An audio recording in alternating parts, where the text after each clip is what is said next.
Hello guys! Gusto nyo bang magnegosyo ng tusok-tusok? Tulad ng kwek-kwek!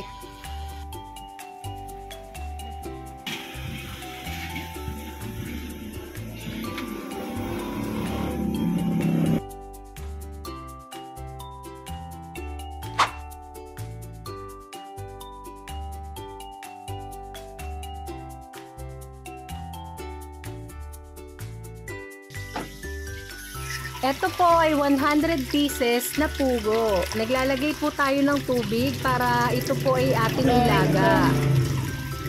Level lang po ng pugo ang ating tubig. Ayan, isasalang na natin ito sa medium heat at tatakpan. Nasa dulo po ng video ang ating costing.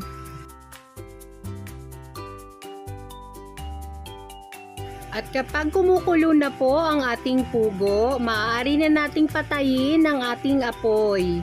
20 to 25 minutes ko lang po itong isinalang. Gagawa naman po tayo ng ating butter. Kailangan lang po natin ng 3 cups ng flour. Ang gamit ko pong flour ay 3rd class.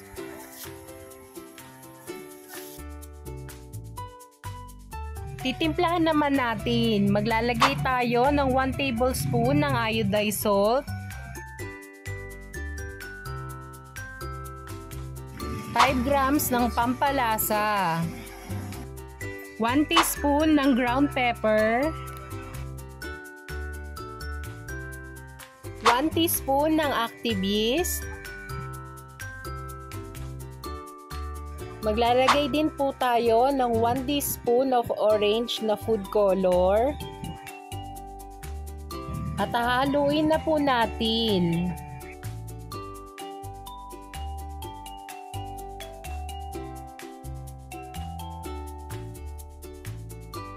At after pong mahalo, maglalagay na tayo ng 1½ cup ng water. Sinasabay ko na rin po ang paghahalo nito.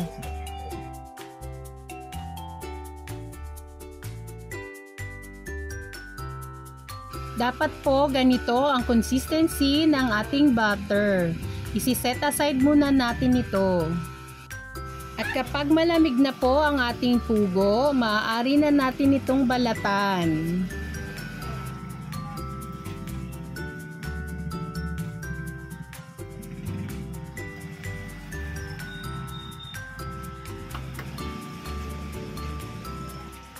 At kapag nabalatan na po lahat, huhugasan naman natin ito para matanggal po yung mga natirang balat.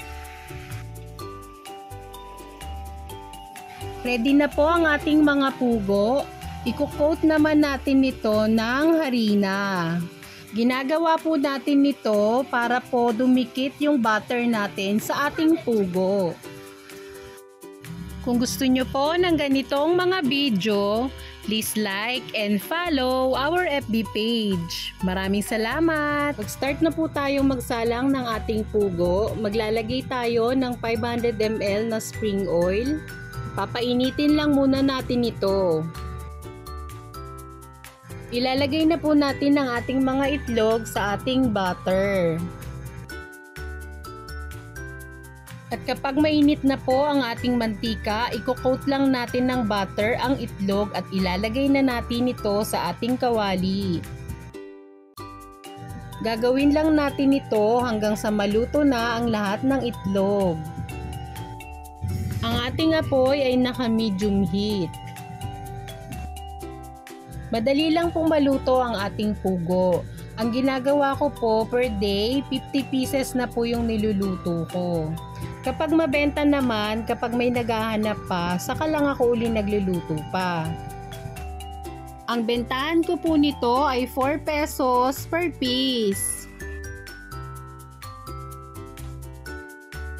Sana po ay may natutunan kayo sa video ito. Please like and subscribe to our YouTube channel. Thank you and God bless!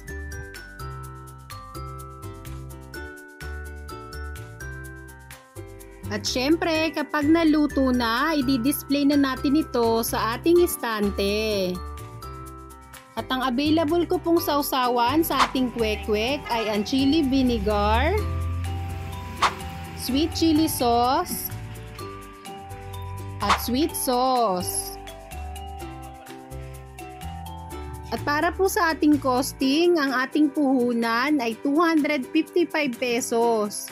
Since 4 pesos po ang bintahan natin per piece, kapag naubos po yung 100 pieces, meron po tayong benta na 400 pesos. Ang pwede nating kitain ay 145 pesos.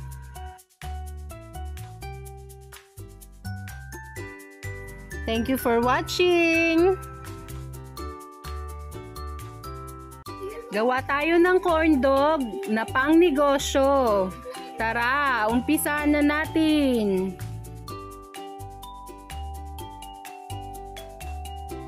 Gagawa muna po tayo ng butter. Kailangan po natin ng 2 cups ng flour,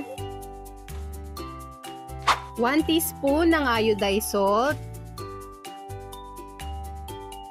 1 teaspoon of ground pepper, 1 teaspoon ng pangpalasa. Gamit din po tayo ng pampaalsa, ang yeast, 2 teaspoon. And then mix. Kung gusto nyo po ng ganitong mga video, please like and subscribe to our YouTube channel. Thank you and God bless! Mag-a-add na po tayo ng water. 1 cup lang po muna yung ilalagay natin at hahaluin natin ito.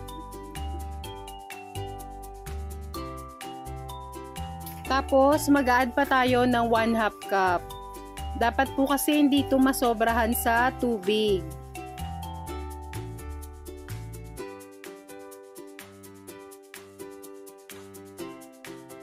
Dapat po ganito lang yung consistency ng ating butter. So, lalagyan natin ng cling wrap para mas mabilis pong mag-activate yung dry yeast natin. I-rest po natin ito for 20 minutes.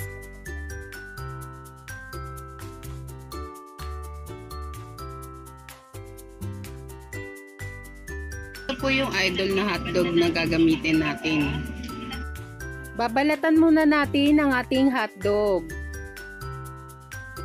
Kung may nakuha po kayong idea sa video nito, please like and follow our FB page. Maraming salamat!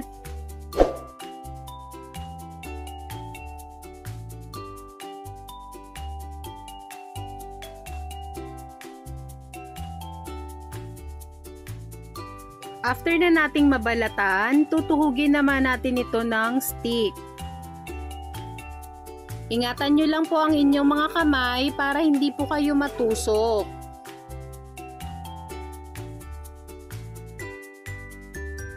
Gagamit po tayo ng breadcrumbs. After 20 minutes po, ito na yung ating butter. So yan, maasim-asim ang amoy niya. Ito ang ating mantika, 1 liter ng spring oil. Papainitin lang muna po natin ito. Ididip na natin ito sa ating butter. Tips lang po, dapat po ay dry yung ating hotdog para po dumikit talaga yung ating butter. At lalagyan po natin ng breadcrumbs. Pinrest ko lang po para po mag-bind yung ating breadcrumbs. At kapag mainit na ang ating oil, ilalagay na natin ang ating corn dog.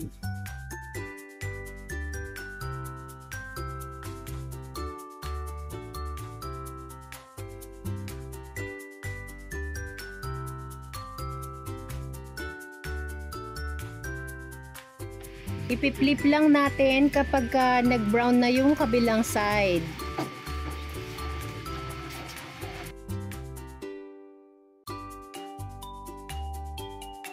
Eto na ang ating corn dog.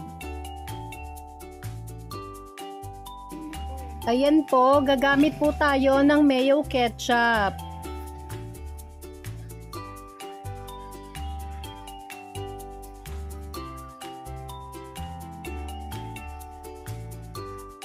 At kapag may bibili na po, lalagyan lang natin yung ibabaw nito ng mayo ketchup.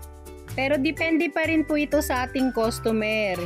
Sana po ay may natutunan kayo sa bidyong ito. Thank you for watching!